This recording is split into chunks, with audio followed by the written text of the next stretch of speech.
Hey guys, welcome back to the Mind Body Broadcast with Austin and Marty. And today we're going to talk about priming phases. That's what we're going to call them anyhow. We're coining the word. We're Yeah, just going to talk. that's it. The trademark's going to be here in a bit. Don't worry. Yep, it'll make more sense. Bear with us. We're going to talk about trying to differentiate your wants from your needs. A great example, at least for us as coaches, is we get a client, they send us an inquiry, maybe go through the consultation process, they have a goal, right? So, but a big issue that we're running into is their goal doesn't necessarily match up with where they might be both physically or psychologically or even maybe financially or any of those things. So, we're going to go through some different scenarios in term, some common scenarios and let you guys know how you can better prime yourself for a goal, whether that be fat loss or contest prep or you want to gain muscle. So any of those things, there's definitely some common ones that I know I see a lot, and I'm sure you also see as well. Yeah, I absolutely do. It's. I don't want to give any kind of hard percentages here because I was just trying to think about how the amount of it in my head here when I get an application or even talk to just we'll say general people about their goals and how far off they are, not only like you said physically and mentally but also time wise. Because I don't know how bad it was, we'll say in like the early 2000s or the 90s, but as I found as soon as bikini came out, which was around 2011, 2012, people thought that like it was, and for the most part, I know in the U.S. it was a little bit different than here in Canada, but it was a little bit more of a wet T-shirt contest. And so what that kind of ensued from potential competitors was that you didn't need a lot of time to be ready. You could do it in 8 to 12 weeks, and then I saw that the men's physique guys started to drift into, okay, I only need 8 to 12 weeks to do this, to go from like wherever, like maybe they were in shape, maybe they were way out of shape, but they really did start believing that okay, I'm going to be muscle up and fat down in 12 weeks, 3 months without having any kind of real prior background in the gym. Even to this day, I'll still get people with 6 months that'll come and say, okay, I'm like, yeah, 6 months is a decent amount of time to work around, but then they'll have no gym experience. They've never been in a gym. And I'm like, okay, you want to go from 0 to, I'll say 160 miles an hour and without even having your license. And so it's hard as a coach, and you can probably echo this too, to say that softly, that this is not enough time, or that you haven't been primed, you haven't been around the block, or you don't have your license. I'll even keep using my analogy there, right? But so that would be the other aspect that I find is still skewed, would be the timing versus just the physical or the mental. Like to dive into the physical along with it, that's usually the two that I see that the goals I'll say they'll be in direct conflict, in a sense of maybe the physical is there, but the time isn't, in a sense of maybe they're ready to compete now, but the only show that they could have possible is in 3 or 4 months when they have a wedding, or then completely vice versa is they have 3 months and they're nowhere near to being in shape. So it's the goals can sometimes be fine, but it's then when you have these other constraints, such as a deadline, like a show, they just sometimes don't line up. Yeah. Yeah. And you touched on mainly contest prep, and I think that's probably the most common one. Mm-hmm. So we can kind of go into that first. Sure. Yeah. I mean, all that's pretty much nailed it. And I mean, the same thing could be said about bodybuilders. I mean, I have, and people that have been competing for years. I mean, I see it all the time. They come to me or whoever, and they have a contest that's X amount of weeks away, and they've had no semblance of structure or plan or anything for who knows how long. Mm-hmm. They have no idea, like, really where they're at health-wise. They really no idea in terms of how their body's responding, reacting to really anything, which there can be – that's not totally negative. The obvious upside is that they're pretty much going to get better no matter what right. you do. But the downside being is that just really don't have a baseline established. There's Yeah. really no baseline for us to base anything off of. And it's kind of a crapshoot at that point. Like it might be very successful, but at the same time, you might run into a lot of obstacles that we just really couldn't foresee ahead of time because, you hadn't been following any kind of plan. You had no biofeedback. You hadn't been paying attention to your body, how it looks, how it feels, how it's reacting and all that. So, I mean, that's my big thing in terms of prep is that I really, really, really prefer, and I'm sure you'll agree, is to work with someone ahead of time if possible. And I mean, most coaches are probably going to agree with that. And it's not even a money grab thing at that point. It's just simple fact that you're going to have a better result. You're going to have a better experience in the prep. It's going to, I always tell people come to me ahead of time, and half the time, like I just had a gal the other day come to me. She was about 25 weeks out, which she probably didn't need quite 25 weeks, but I said, hey, let's go ahead and start. Mm-hmm. Worst case scenario, we have a week in there where we can cruise, or we can, if you run into some kind of obstacle that you just don't know what can happen. So to have a couple weeks leeway there is always a good policy. And yeah, and back to your original point in terms of people just wanting to jump into competing with little experience.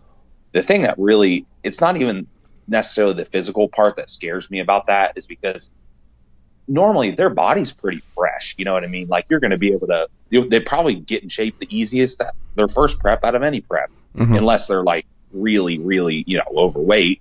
But it's just the psychological part that really scares me there, because again, we've talked about it numerous times, is that idea of being used to different body fat levels, different amounts of hunger, different ways, all these things. They've not went through any of this up and down, and it's just a really scary thing when someone has not gone through anything at all, and then they jump into a prep, and that post-go is just a nightmare. Oh yeah, pretty much exactly. And unfortunately, you can read, you can watch videos of competitors talking about their journey, talking about the post show, and the amount of times that I know you've heard it and I've heard it is them saying, "Oh, this is a newer competitor saying, oh well, I know that won't happen to me," and it's like, it's just you have to laugh, right? And as much as you can say, like, if I were ever see a coach really put out there 0 post-show rebound with me, I've never had a client have a post-show rebound, I'm like, well, then have you put anyone on stage? Because that's what you can say. I've never had post-show rebound if you've never had anyone in a show. but to nobody, like, I like, regardless of how immaculate your coaching is, that you're gonna have someone that definitely of the psychological / mental coaching, for sure, which I really like that you touched upon the length of time that you should be, and we'll even call that like the priming phase, right? Like, so if let's say that girl you're referring to, she had 25 weeks and she only needed, let's say 18 or 16, like you could substitute that time as a priming phase. You could call it off season or whatever you'd like, but like I've even, we'll say, borderline, I don't want to say tricked, but I'll say convince people that they were in prep anyways, because in a sense of, they'll say, oh, when does the prep start? I'm like, it already has. Which is, the prep is part of that priming phase. Because if you think of I won't go too esoteric here, but you think of the word prep, it is preparation. It's preparing for a show, of course, right? We've just bastardized it so much into thinking it's contest prep is the only time you're preparing for a contest is the fat loss phase, which, whatever, right? So, but yeah, I'll have people that, like, they'll be like, okay, like, when is the prep phase starting? Or like, because in that will even invoke like a psychological differentiation for them from thinking that they're off season to contest prep, because then there is different phases, as I'm sure we've talked about, like mini cuts, or whatever you want to call it, or even maintenance phases, or this priming phase, right? And there needs to be times where that happens, where there is no real, we'll say, I won't necessarily say physical goal, but that's kind of what it is, where if anything, it's to give that physical self a break, right? Like that's why it's the mind body broadcast, because if you don't take care of that psychological self and you're so focused on the physical self, you are going to fall apart at some point, and I see it time and time again.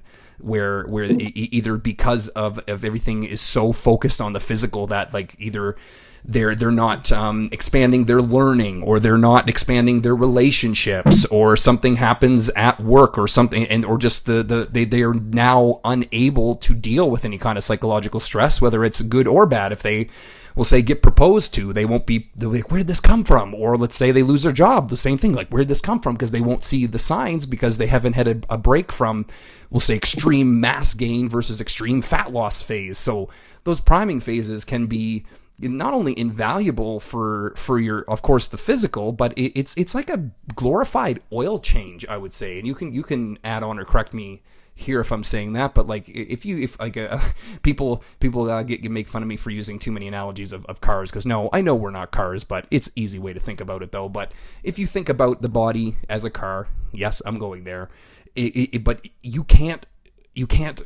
get away without having an oil change. You can't get away without changing the brakes. You can't get away without at least having a tune-up, for God's sake, or making sure the oil is full, which would be periods of just like a what do you call it, the Indy 500 or whatever, where they do all those laps, and they have to stop mid-race and get new tires.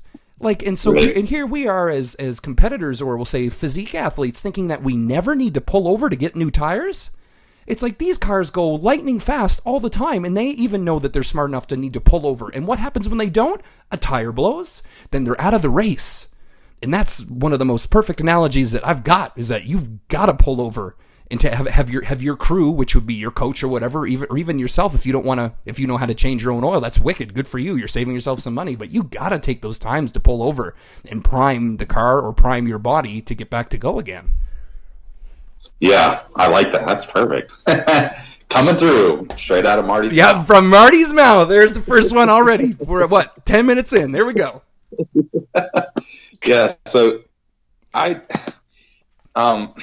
add to that too, I think that it's not hard to really spot where people kind of lack in that area. As if you know how it goes. I mean, you see people, they're on social media, they're posting during their prep and what have you, and then they disappear.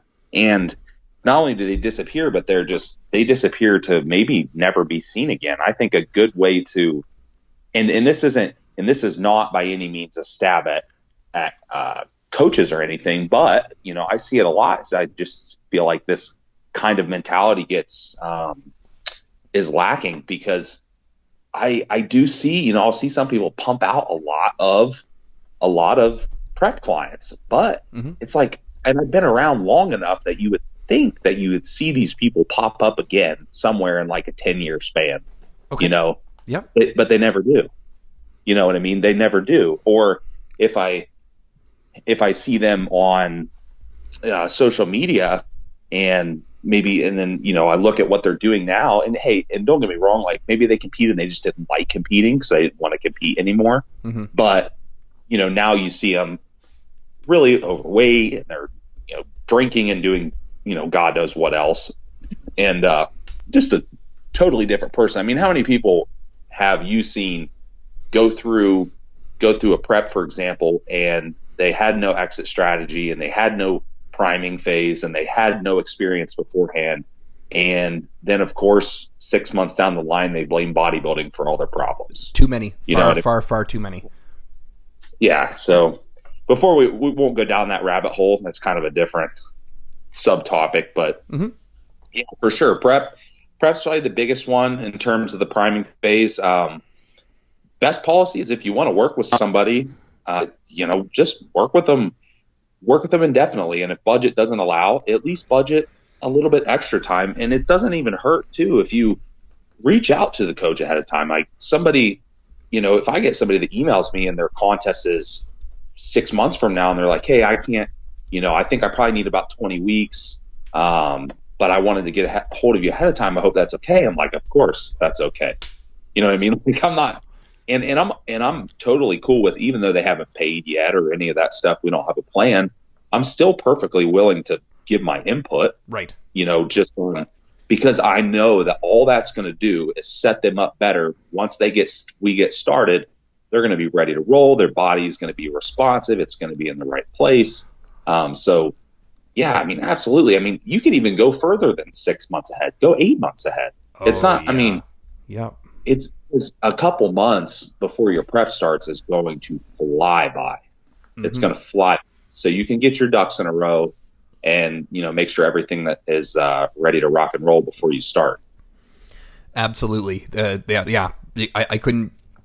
I couldn't give anything more to add to that, other outside of giving, of course, a great example of where I got that belief from was Ken Hill, Skip.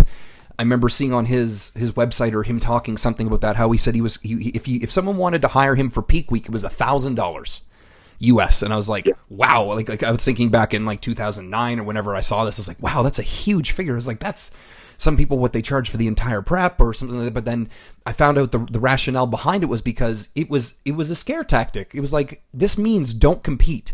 This means if you haven't hired someone, or if you want to hire someone for, like, we'll say just the last week, is like, we don't know how if you've been primed, if you've been doing the proper stuff during your pre-contest, if you've been doing the proper stuff during your off season. Plus, you want to hire someone at a week out. Let's say you actually are 7 days away from the show and they are dumping all this to you. Like, the amount of preparation it is to get a meal plan ready, to get to assess the training program, to assess the supplementation program. Like, it's, I still, like, as a side note, I still find it very enjoyable when people are like, so what do you do really? And I love it, right? Because it's still out there that they have no idea what the heck we even do, let alone an extreme case like a contest prep.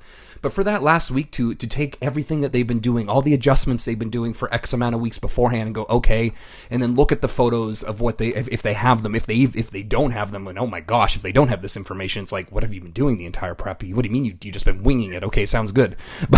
But then to play even more into that so for that $1,000 for the last week, I think at the time, like, Skip might have been $250 a month or something like that. So you could get 4 months of solid quality coaching. Like, Skip was a phenomenal coach. Or you could get 1 week if you waited too long. It's almost like getting, like, what do you call it, concert tickets. You buy them weeks out, you get them for $20. You buy them months out, you get them for $20. You buy them for weeks out, you get them for $40. You try to buy them at the show, $300.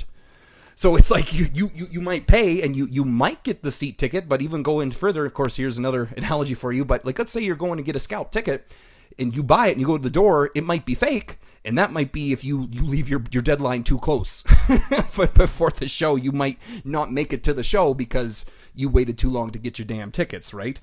Yeah. And I've gotten it also written down here that this is one of the funny industries too, where it's I know people can like fix their houses or whatever, that they can build a deck, they can sometimes fix the plumbing in their house if they're good at that stuff, but outside of, like, we'll say trades jobs and some other things, like maybe you can change your oil, like I said, maybe you have a jack to be able to know how to change your tires on your car. That's cool. That's a great life skill.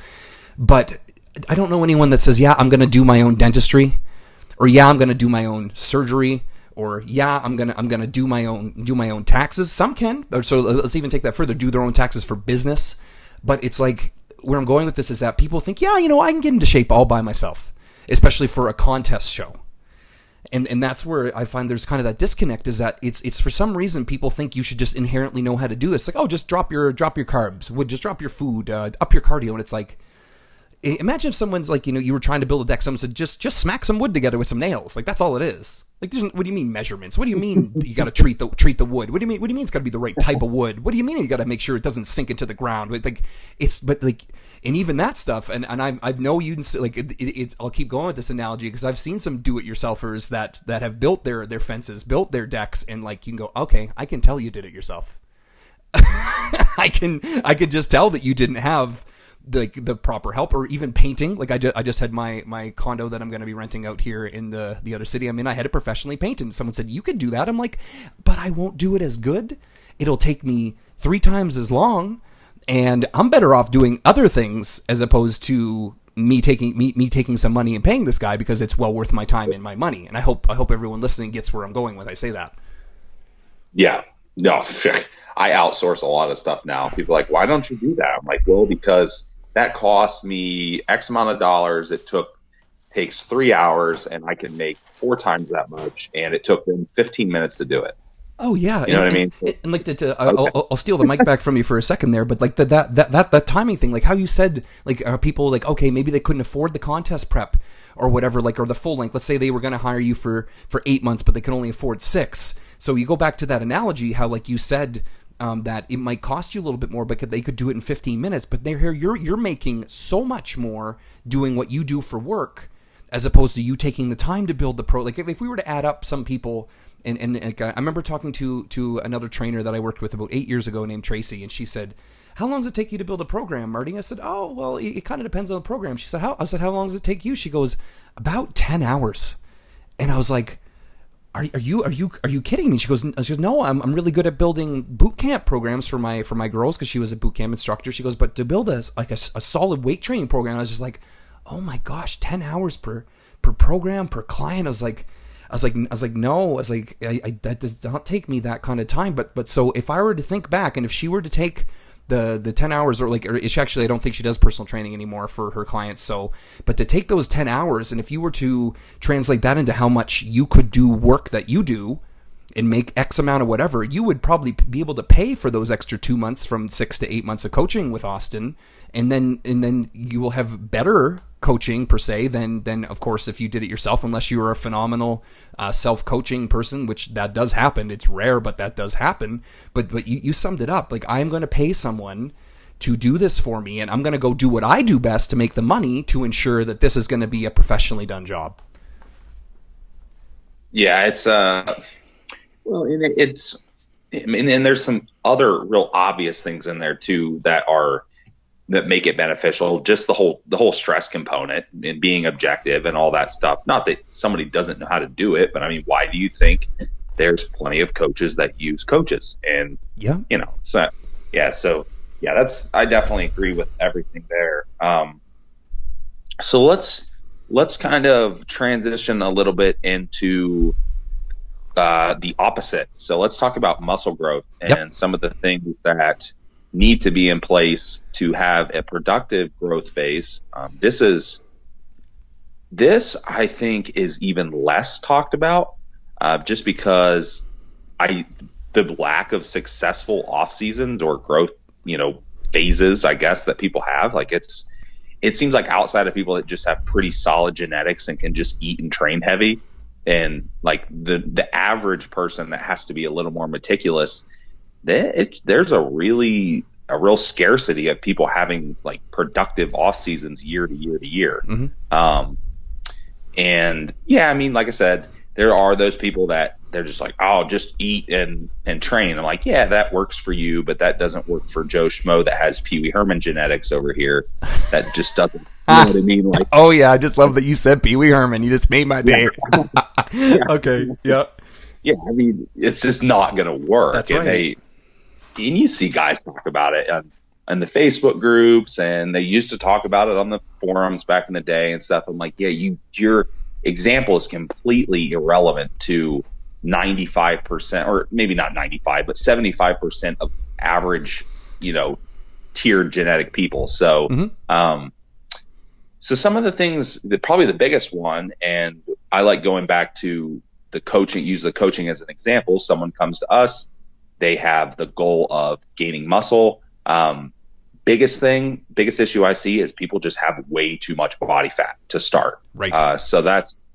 This is, I'd probably say it's more so males than females, because typically if a female has a bunch of body fat, their goal is going to be to lose body fat, because psychologically that's just kind of, that's just kind of the nature of our different sexes. But you still get a lot of the time with males, their goal is to get huge, right? So let's, but I'll cut you off really quickly and say, especially the non-competitor, their goal is almost always to get huge. Like, there are the guys like that, like Thank You Z's and the rest of the aesthetic revolution, we'll call it. But most men, what do you want to do? I want to get jacked. I want to get big. But so just to really echo what you were saying there as an emphasis, that almost every male outside of the competition scene, that's their goal. You are darn right.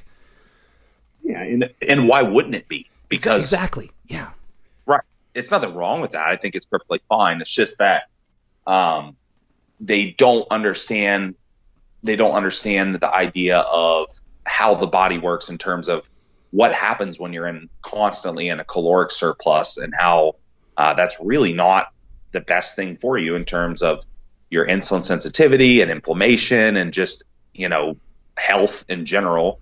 So that's really where the priming phase comes into play is, and it's so hard to get through to people because maybe they want to budget 6 months with you, and they're like thinking, man, I could probably make some pretty solid progress in 6 months with executing perfectly and so on and so forth, which is probably true. But at the same time, like, hey, it's probably going to take you 5 months to get all that body fat off. Yeah. And you know what I mean? And that's no joke. Like, that seems like a long time because you figure a prep is maybe 5 months, 20 weeks or whatever. But you get people, I'm like, you legitimately need to lose 30 pounds. Yeah. You know what I mean? So and that's common. That's super common. And they, and typically the argument is, well, I don't care if I'm lean. I'm like, well, that's not really the point. The point is, you know what I mean? It's not that I want you to get lean just to be lean because I'm a bodybuilder and that's what I want. I'm like, that's not the idea. It's the fact that your body's not going to partition nutrients properly and put on that muscle tissue if you already have all this body fat. I'm like, all you're going to do is feed fat cells. You're going to get fatter. You'll put on a little bit of muscle, sure. And because you can still have relatively some insulin sensitivity and put on some muscle if you have body fat, but it's going to be a super inefficient process overall.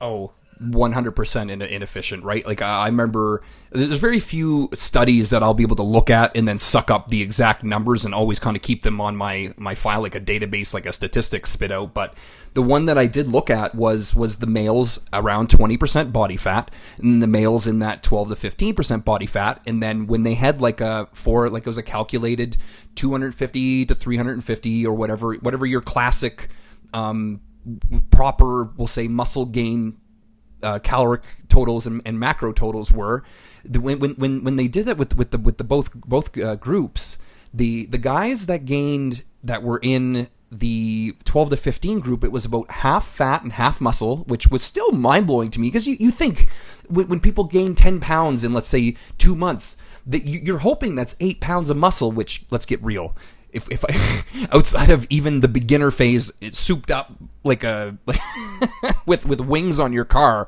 8 pounds in 2 months of muscle is going to be beyond achievable. But that's 80%.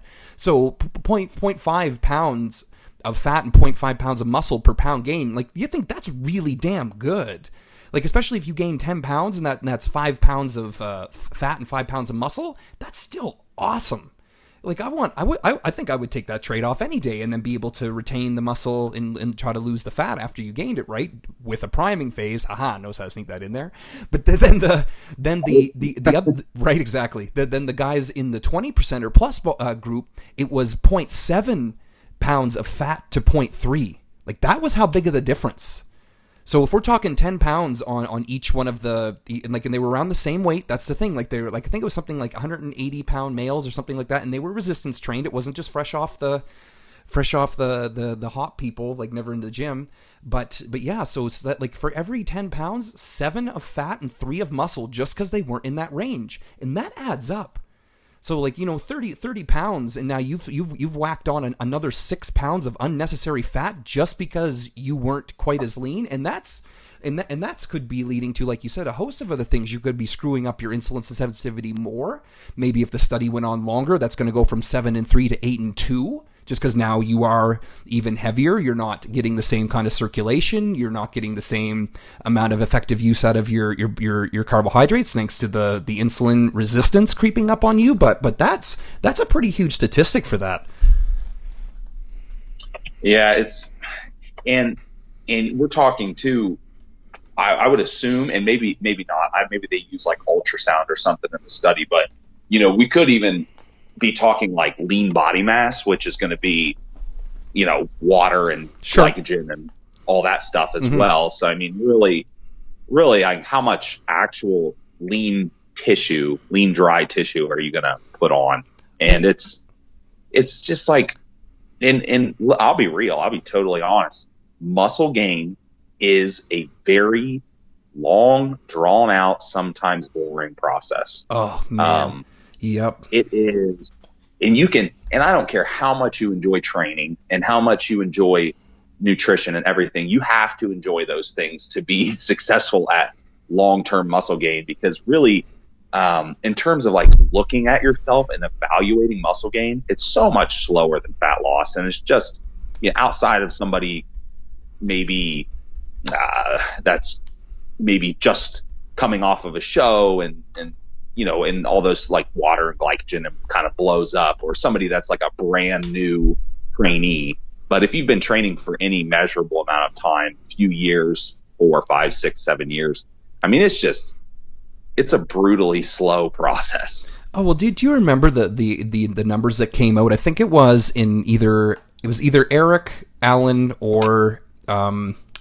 someone else's book that came out, or even I think even Lyle McDonald had it in a bit. But it was like once you hit past like the first 6 to 12 months, it was something like one pound per maybe it was either month or 2 months of muscle gain, and like that was like soul shattering to hear that. But then the other way to flip around and look at it is if you were to look at like a pound of chicken, or just as like a lean meat, like that's a big volume of area, man. Like 1 pound, like if we were to take, like, I've seen the things of like people will take 10 pounds of steak, but steak's got, obviously it's a little bit of fat, and so lean chicken breast is a little bit different. But if you were to take 10 pounds of lean chicken breast and put it on the table, and then try to like fit that into your bicep, fit that on your delts, fit that in your quads, like that's a lot of friggin' mass. Not just weight, because like as we know, weight is not mass, blah blah blah. But it's like that's actually a lot outside of you just looking at the number, and we think like, okay, I went from 180 pounds to 179 pounds. You're like, oh, I only lost a pound. But like, if that pound was pure fat, that would be even more of a mass, because the fat has a lighter mass than muscle. But like, it's so huge if we think about that, as opposed to being like, my advice on this, like, here's Marty's advice radio, right? So with Austin as the backup going, yeah man, you keep saying it like that. But it's like to get so caught up in the whole, like up 10 pounds, down 10 pounds, or even wanting the speed of it, be like in these, this is going right into what are your needs versus what are your wants. Like, you don't want to gain like 10 pounds in 2 months, even though you might think that's what you want or that's what you need, but that isn't what you want. You want that to be a little bit slower of a process, so that you do minimize that fat gain, right? Because like there was these stories back when, I won't go too far into it because that's not the scope of this podcast, but when exogenous insulin was first started coming around, and guys were gaining 30 pounds in a month and like 60 pounds in 2-3 months, and it was like, oh my god, like, I'll be flat out just like you were there and say I was intrigued as hell by this. I was like, really, how much weight? Like, even if that was 50%, I was like, that's 30 pounds a month. I was like, just blowing my own mind here, right? But of course, that was, like you said, I love that you said lean body mass, right? Because water is technically included in lean body mass, right? Unless they have some way to differentiate between that, which most of them don't. DEXA isn't really the best at it. The dunk tank isn't really the best out of it. Just controls lean body mass. But is don't get caught up in those huge numbers, like with that want. Like if your want, especially, and I'll go a little bit more into this now, is that if your want is a weight goal or an outcome goal, like I want to be 20 pounds more of muscle up, and so might not be your need. Your need is probably, I need to be better at my meal timing, or I need to be better at my macronutrients, or I need to be better at my workout intensity. So they're called, what do you call it? Outcome goals, or numerical goals, as opposed to behavior goals. Because you have no control over that weight goal, just like time. Like if you say, and you put 2 stressors on there, you say I want to gain 20 pounds in 2 months. It's like, oh my god! So now we have 2 what you believe are wants, which the needs aren't gonna line up to that at all. And I'm sure, and I'll get you to go in on this for me too, because I'm very curious on your opinion.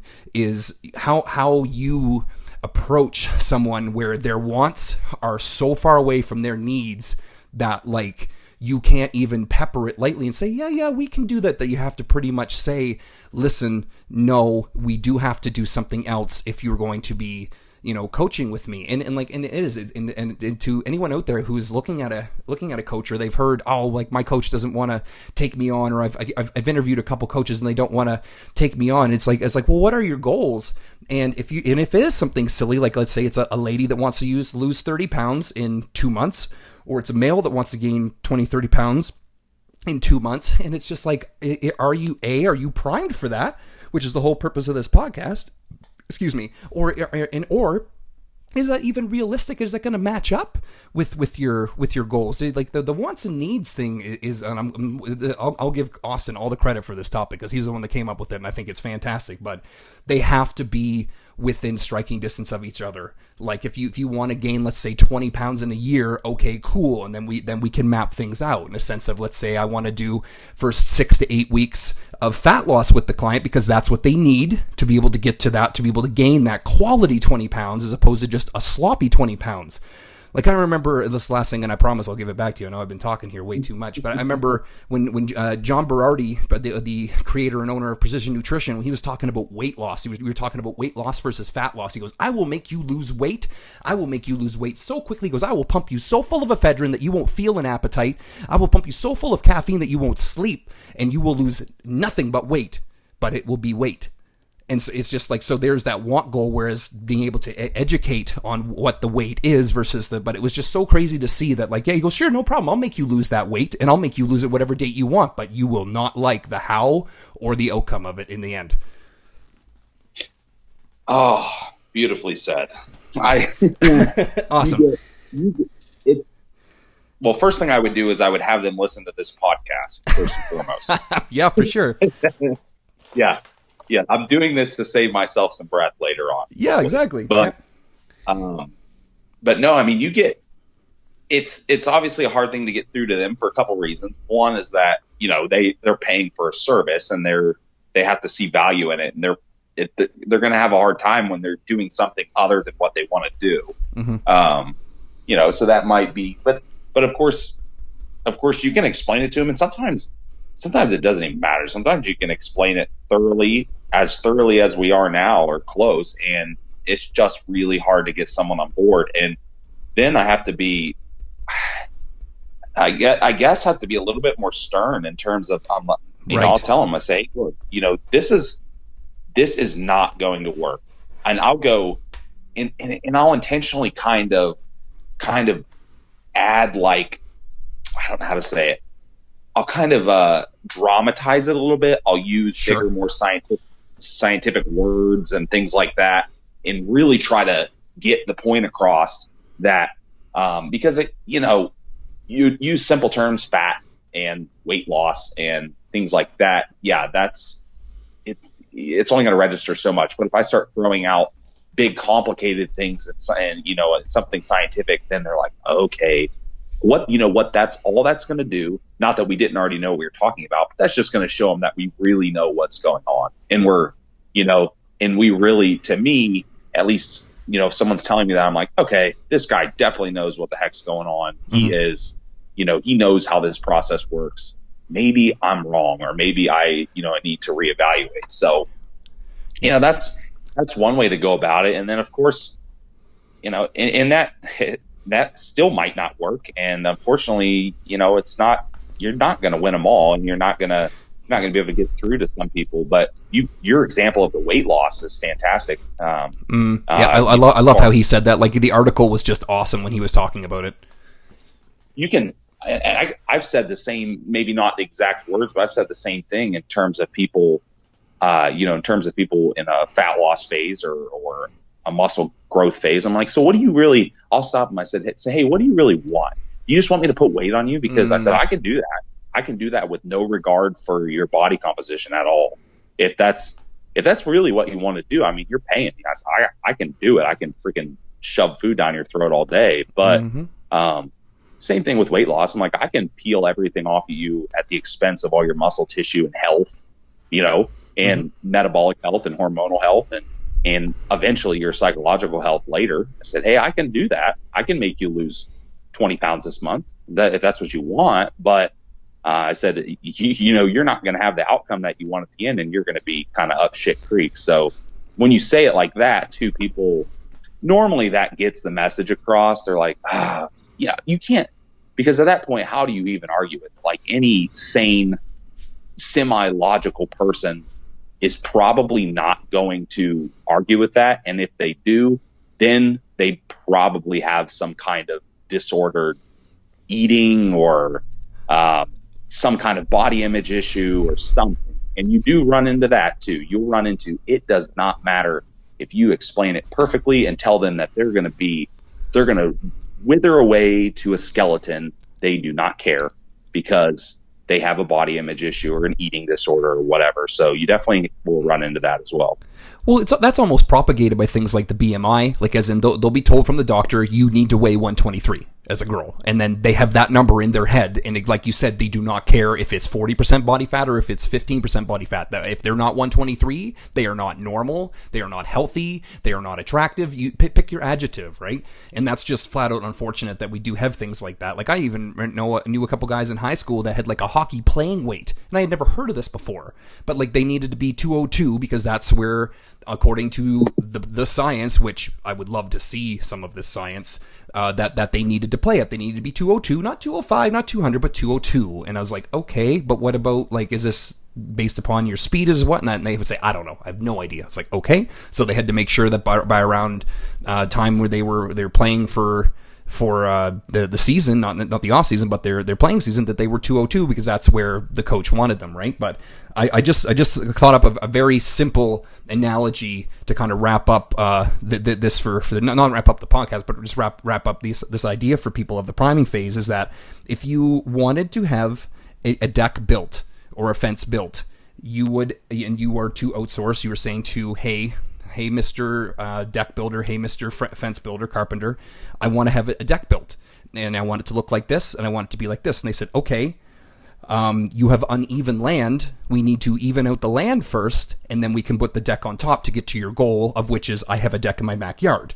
So them taking the time to even out the land, or that'd be literally priming the land. That is the priming phase we're talking about. Now, could that land, it could take 1 week to fill out? Maybe it's just a little bit of uneven parts here. Maybe the whole thing is like a hill, and they need to literally build on like a whole extra section on there. Maybe that's going to take 2, 3, 4 weeks, and then afterwards they can build the deck. So if you were to say no to this priming phase and say, no, I want the deck regardless, and regardless if you do it yourself or the person says, okay, fine, we'll put the deck up, and then the deck starts to sink, that's entirely on you.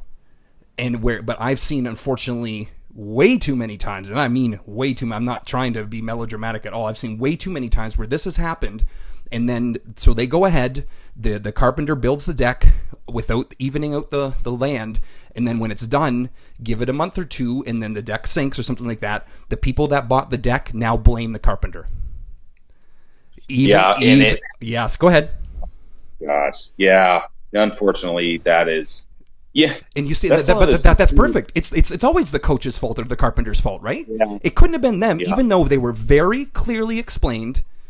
If you don't even out this land, your deck will sink, or we will have issues. So even me now, I remember when I was paying, like really struggling to pay the bills and things like that at the beginning of my career, I would take on, we'll say, these kind of clients, and then I had to get the blame. I had to take the shoulders, and then and I couldn't necessarily get too upset because I took on these people knowing that was their goal, and they said, no, I don't want to do this, and so I kind of, we'll say, did the job anyway. Whereas now, if I take 2 or 3 times of explaining to them, maybe on the phone, maybe by email, giving them an analogy like this, and they say, no, I'm just still going to go ahead and build a deck, I'd be like, you know what, I think you might need another carpenter for this job. And that's the polite way I have to bow out of it. I say, listen, it's against my moral code, we'll say, because let's say I build beautiful decks, and I don't want to have someone say, oh, did Marty build that deck? And it's sinking in the ground everywhere, and they go, yeah, Marty built that stupid deck, look how much it's sinking. Because of course they're going to leave out the part about how I asked them to even out the land first and take the time, and they didn't want to. Yep. I am really glad you brought up that point too. And that is, and anybody that has attempted to make a long-term career out of coaching, they've run into that 100%, no doubt. Because why? Of course, you're going to take everything you can get. And why? Because you need to build your client base. You need to make money, of course. And it's such a hard thing to do. And I think that people that have been coaching a long time still fall into that trap. And it's not to make it about a bad coach, rant or whatever, but For sure. but it does. I mean, it happens all the time. It's really unfortunate. And none of us want to turn people away. And we all kind of have that mentality to an extent, like, especially if you are a good coach and if you're knowledgeable and you think that you're explaining things well, like, it's frustrating because you think, man, why can't I get through to this person? I have to be able to get through to them. And you almost don't want to give up on them. But I think that, like, after a while, there's a maturity level there that kind of kicks in, and you realize that it's kind of a uphill battle, and it's just not going to work. So unfortunately, I've gone through it. I've worked with those people too, just like, of course. Like you said. I've definitely worked with those people. And, what I can hope through that is I try to secretly through that process kind of make it as less destructive or as least destructive as I possibly can. And what I hope for them to do is learn from it. And I hope that, let's say that it is that fat or muscle gain phase, and let's say they do gain too much fat. Well, my only hope is that they do remember at the end of the phase that what I told them about, and I'll be like, I told you so. Yep. You know what I mean? And I not in like a jerk kind of way. Not in a dick way. That's right. Yep. And normally too, they'll pick up. Some people do pick up on it halfway through too. They'll get, they gain 10 pounds or something in that growth phase, and they're like, man, that's a lot of body fat that I just gained. I said, that's exactly what I've been talking about. I said, you can't expect your body to produce this new muscle tissue when you have all these fat cells to fill up, or however I pitch it to them. And normally maybe 8 out of 10 times, I think that catches people, and sometimes I can kind of save them before they get too far along, and we might be able to shift gears. But yeah, unfortunately, that is not always the case, and you're going to have some muscle loss and some fat gain for sure. So, what was the one other? I feel like there was one other one I wanted to touch on as well, in terms of, I guess the other one too would be psychologically being ready for. Sure. Yep. Let's do it. Okay. So this is a little bit different.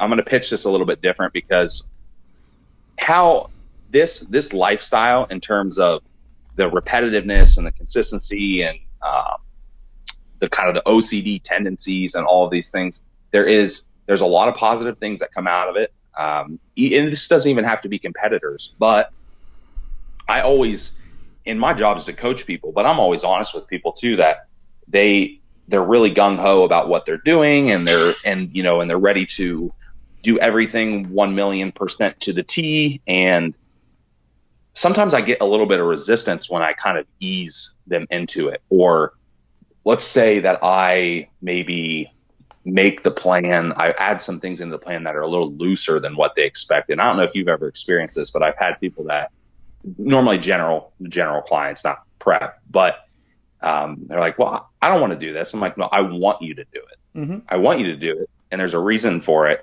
The reason is your sanity. And, and some people, hey, if I work with them for a year or 2 years and they're just robotic and they have no flaws in terms, and they really thrive in that environment, then that is perfectly okay. I'm fine with that. But again, like I have others that I just feel it is they're setting themselves up for a really bad psychological environment whether they prep or they just get too involved. Does that make sense? Oh yeah, absolutely. Yep. The analogy for that one is, let's say you were building a home and you hired home builders, and then you show up at the job site and start telling people what to do, even though that's not your education. Be like, hey, no, I wanted this here. It's like, yes, I know, that's what I'm doing. But they won't even know that their goal is being done by the plan that you're making for them, right? Like if it's a little bit looser, if it's a little bit tighter, it's like, no, I got your goals. This is the phase right now. This is either like you could be the fat loss phase, that could be that the priming phase, which could be fat loss or muscle gain or maintenance, whatever you want to call it. But that's exactly the analogy. Is that they will go in and they will try to control a little bit too much when the education isn't there, and it's one of those like, why did you hire a coach type of thing if you wanted to be doing things your way anyway, if that makes sense. But yeah, you make a lot of sense saying that.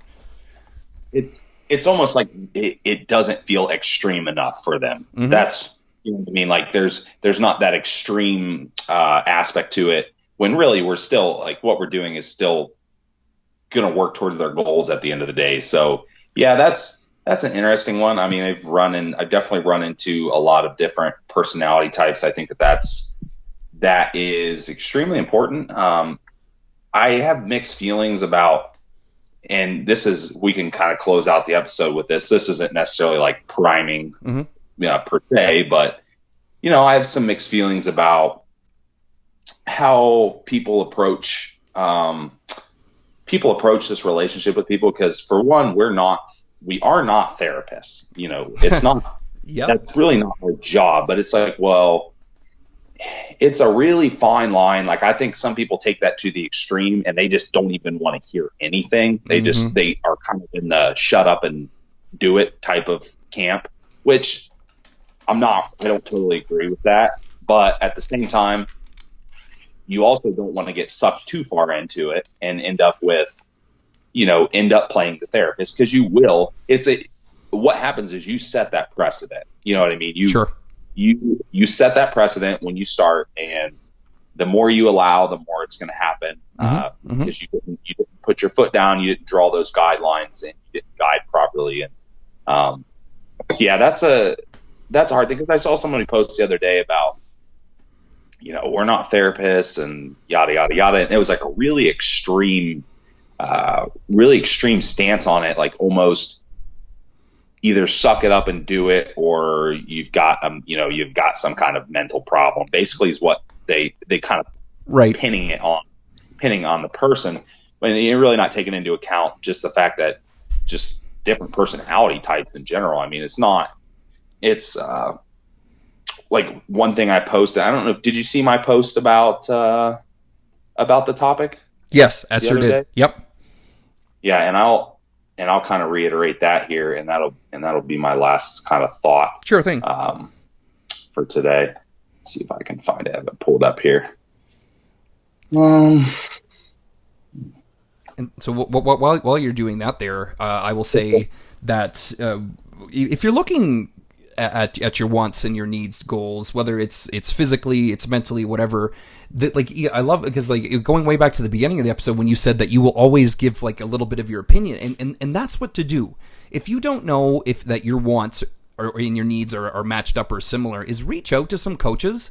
And so especially if you've been told that your goal is unrealistic, or your goals aren't going to happen, or your wants don't match up with your needs, then ask 3-4 coaches that you respect or that have heard that are decent what they do. And so if 4 out of 4 of those coaches say your want is not your need, then maybe you need to be a little bit more flexible on your goals or your timeline or whatever it is. And that's the best way to do it, is because if unless someone says yes, of course, and you reach out to all 4 of them and they say yes, that your wants do line up, then perfect. Then you give yourself enough time. You've given yourself enough priming or whatever. But the biggest fallacy I have found in the entire fitness industry is thinking that we know it all.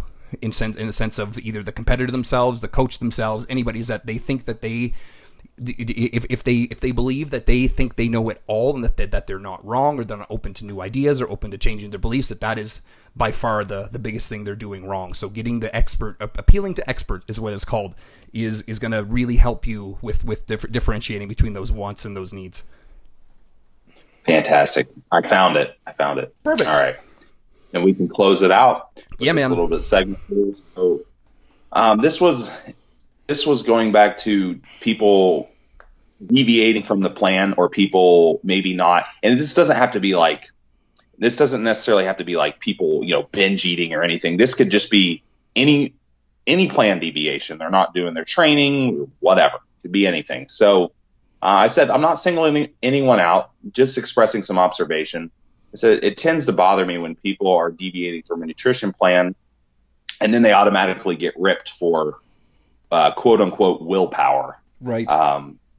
This can be anything from occasional slip up or any type of deviation to a full blown binge eating, disordered eating, etc. So self discipline is obviously a huge in success, and anyone that wants to lives this lifestyle competitively, whether they're a competitor or not, needs some aspect of self discipline. However, that is not even brushing the surface as to why some individuals have trouble developing these deviation patterns. Instead of screaming someone is weak, why not try breaking the situation down, finding the cause? If it's simply them not caring and being weak, then fine, call it as it is. But oftentimes that's not the underlying cause. Some people thrive off structure and some people simply do not. Learning how to relate the material to different individuals is crucial in their success.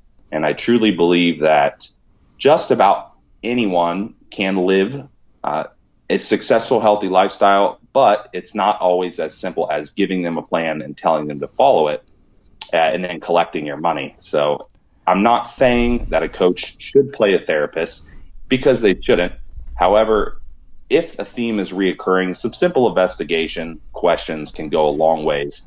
Maybe there's a deeper issue that requires outside professional help. Maybe you can't help them, but now at least you know, and you can send the person in the right direction. Gorgeous. Yep. That's well. And what I was going to say is that actually, I was going to link that, into the psychological component of these priming phases. Is that when you see someone, if you were to study psychology and look at obsessive compulsive disorder, and especially like for myself, when I had gone through a lot of therapy and was diagnosed with it, the therapist used the term efficiency disorder. Right. Okay, so right. Yeah. Efficiency disorder. Now, for me, a priming phase is difficult. Why? Because a priming phase entails me not doing anything productive. At least on the surface, it doesn't look like I'm doing anything productive. Yeah. But I obviously am. So you could really throw that post right into the whole priming phase idea. Is if they're so resistant to you, then maybe there is a reason for it. Ask some questions. Don't be afraid to dig in a little bit. Yeah. No, absolutely. And yeah, the only thing I could possibly add to that gorgeous post is like if there is like the always like we'll say trademark deviations, like as in let's say every 6 weeks they fall off, every six weeks they fall off. It's never ever going to be a change in the plan. That's the answer. It's going to be something else entirely. There is a reason why they're hitting that 6 weeks and breaking it, and it's not because the willpower. It's not because of the plan itself. It's going to be something much bigger going on. Yep, I would totally agree. Bam! Absolutely. Bam! Well, there it is. I think I don't have anything else to add to that because that was exactly what I wanted to do. We're talking about priming phases and the wants versus the needs. So from Austin and Marty here at the Mind Body Broadcast, we will catch you next time.